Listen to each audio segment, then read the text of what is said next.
हे कॅरेक्टर आता राईटला आहे आणि सडनली तुम्ही बघा आता हे कॅरेक्टर लेफ्टला गेलं तर तुम्हाला मी कदाचित दुःखी वाटत असेल. हे असे तर अजिबातच नका करू. शॉर्ट्सची नावं ही अतिशय कॉमन सेन्सची आहेत.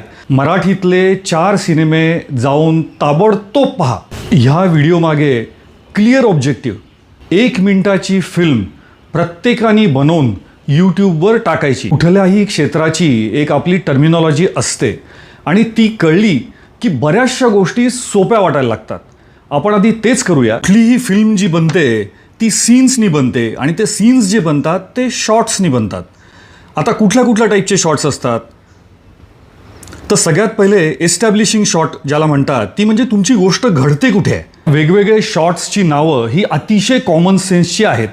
आता हे जे कॅरेक्टर आहे आणि त्याचं सराउंडिंग हे जेव्हा दिसतंय त्याला एका टाईपचा शॉट म्हणतात. जेव्हा टोपासून हेडपर्यंत दिसतंय त्याला वेगळ्या शॉटचं नाव आहे. नीपासून घेतला एक वेगळा शॉट आहे. वेस्ट अप घेतला त्याचं वेगळं नाव आहे. तर आता मी चालत येतो आणि तुम्हाला लक्षात येईल की वेगवेगळे शॉट्स कसे चेंज होत आहेत.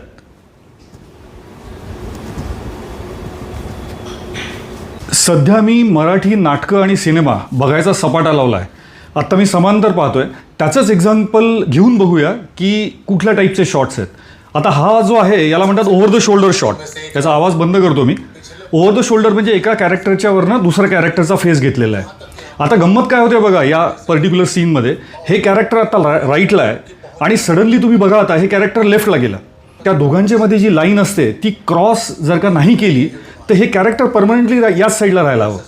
पण यामध्ये कदाचित क्रिएटिव्ह डिसिजन असेल किंवा कॅमेरा ठेवता आला नसेल पण त्यांनी स्विच केलेलं आहे. दुसरी गोष्ट जी मॅटर करते ती कॅमेराची पोझिशन.